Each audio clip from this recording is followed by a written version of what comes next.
Well, hello there, wet cave of murderers, or what's left of it. I don't know how many of you are still picking this up, but this is the cast for Day 19 and Day 20.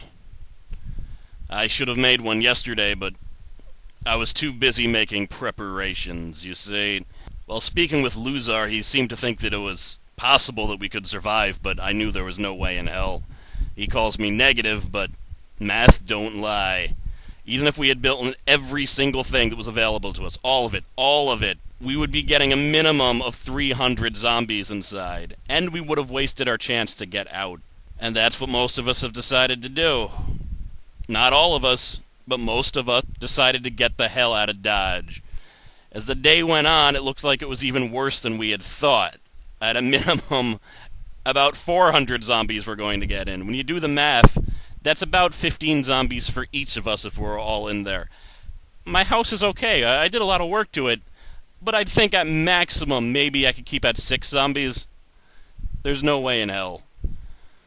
It was still a little bit of a hard decision to leave at first, though, because I don't know.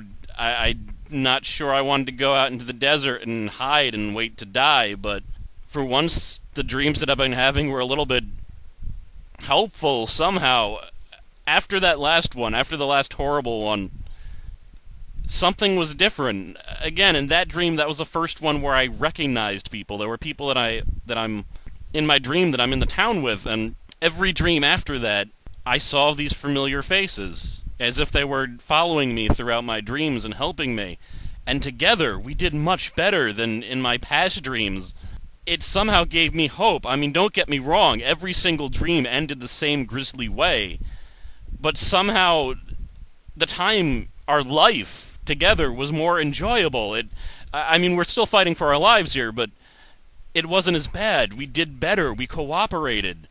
Well, we came through to each town, just like in this town, as a unified force. Like, somehow we hadn't known each other that long, but somehow we did. Like, we just worked together well. We planned things out, and we had our bad apples, but it inspired other people in these towns to help out also, and also cooperate with us, and just survive as long as we could. And somehow that made it okay. That made each of these aberrations, each of these dreams ending in horrible, painful death less bad. And when it came to real life, when it came to this life, I realized I wanted to live as long as possible.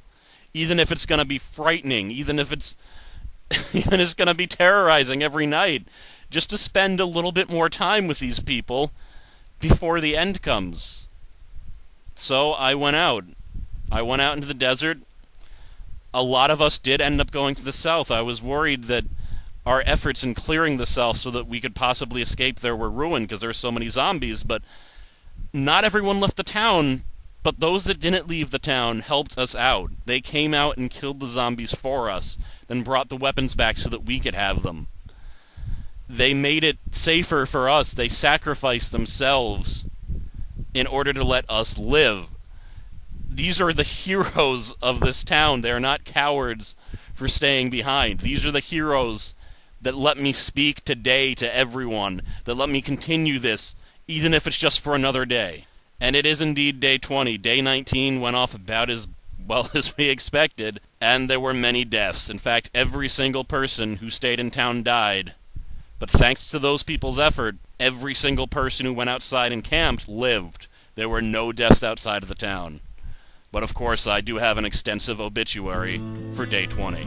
First off, we have Higgins. Higgins is one of the people that I came to the town with and disappeared in many of my dreams. She was one of our few female campers, and she had a dog named Rocket. Now, I still got radio communications from the town. They were giving us updates. The last words that I heard her say were, "Take my bones, Rocket, and try to get through." I don't know if Rocket made it out alive. The zombies don't seem all that interested in animals, so it's certainly possible. I'll just have to keep a lookout for him. Hink, also in a lot of the dreams after that big long one too, I don't know if I should use my dreams to make judgments about these people, but it seems like he had a little bit of a drug problem. It was weird. It was like he would, in a lot of these dreams, when like everything was hitting the fan, when it was all going down, he seemed to take all of the extraneous drugs most of the time and just down them, and he would generally do some pretty incredible things. I mean, it's a dream, so I guess whatever, but I seem to remember him building, like, entire structures that should have taken, like, at least 10 people to build, just in one day, because he was so hopped up on these drugs. I mean, it was like he put his addiction aside, I guess, and then used it as a tool at the end to help everyone. I'm a little bit creeped out because it actually happened in real life. Again, he downed a whole bunch of drugs, and he used it to help us out. I'm apparently a psychic. Apparently I'm able to see the future. His last words were that he's glad that he built a lab, so that in all the misery, he always had the next dose to look forward to. Maybe I'm taking what's happening, just subtle clues from people, and my subconscious is just spitting them back out at me. I don't know. Rutai. I did come with him to this town, so we knew each other before we got here. And he made a request: scatter my ashes in the ocean. He didn't sound like he was joking, but he must have known that was impossible. But maybe he hoped that we'd get out of here someday, and I could do that. Hell, if I get out of here somehow, I'll try to do that, but I have a feeling I won't be able to find his body. I did not hear any last words from any of the other people. We have Italics, who I don't know very well, but he helped out a lot. He became, he started talking to us to the end. Sam, also very helpful, but he stopped. I guess he just gave up. He stopped doing too much the last few days. He's dead. Korumaru didn't say all that much until the last. Once we were packing off, he said just how good it was to be, to live with us and serve with us. And he helped out, it's just I didn't really know him. And Enflux, I came with him to this town. Not all that active. He almost dehydrated a few times, but he stuck with it until now, so it's more than a bunch of people in the first few days did. That's it. 7 deaths. Could have been a lot more. Now, I'm trying to figure out how many of us are left then. 17? I think there's 17 of us left, but it's hard to tell. We have a map system, but now that the town's been destroyed, it's very hard to coordinate. I don't know where everyone is.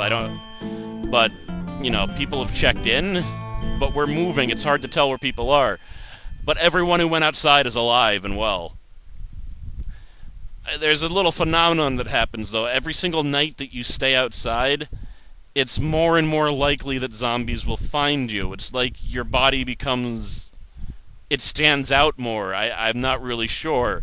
So even though everyone lived tonight, there's less of a chance that everyone will live tomorrow, and moreover. And then you add in the fact that, at least for me, I'm not going back to town. There's no way I can stomach going back to that place with all of my dead friends in there.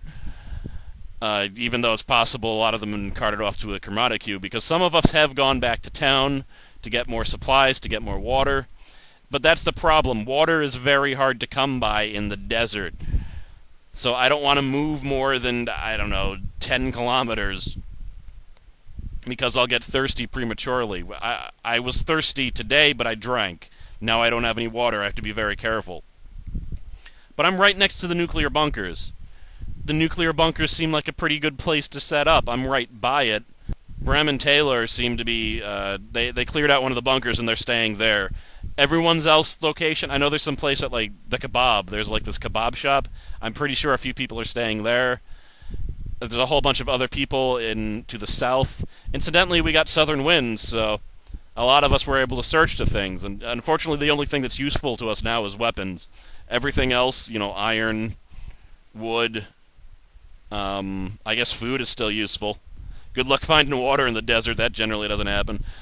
Even nuts and bolts, not all that useful anymore. I do have Mouse with me. That's cool. He's, of course, he's being very quiet. I'm not worried about him giving us away to any zombies, because he's... I've never even heard the dog yelp before. And it was a little bit hard coaxing him to leave, because he's been very reluctant to go in the desert since, around the 5th day we were here. I guess he just got tired out. Almost exactly 2,400 zombies got in. Our defense ended up being 1,516, but people were taking defensive items to use in the desert. And 880 zombies got in. The people inside had no chance. We would have had no chance if we stayed. Everyone knew that. I took a mattress with me that I'm going to use eventually. The thing is, in the daytime, I have been sleeping on the, last night. Throughout the day, I was sleeping on the mattress, and then I hid like the last few hours, and it's nice to lie in a mattress. I didn't even have one back home. It's like I'm living better out here than I was there. I don't know. I'm feeling okay. I shudder every single time I think about how this is actually going to end.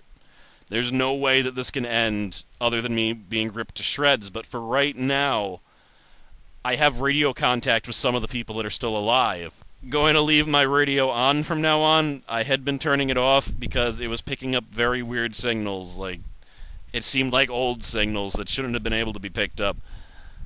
So if there's any other towns out there that are, tell me how you're doing. These are the Wet Cave of Murderers' last days. Tell me how you're doing.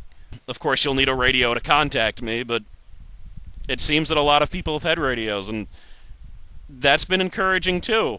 I meant this radio broadcast just to coordinate with people within the town, but just to find out that there were other towns surviving, that we weren't the only ones, that we're not the only humans left on Earth, was very encouraging. There's enough of us maybe to one day to beat this, and if not, at least we haven't been wiped out. At least there's some semblance of civilization left, and that's just an extremely valuable thing to know. If I die tonight, and this is the last broadcast, just thank you for listening to us. Thank you for hearing our journey and coming along with us.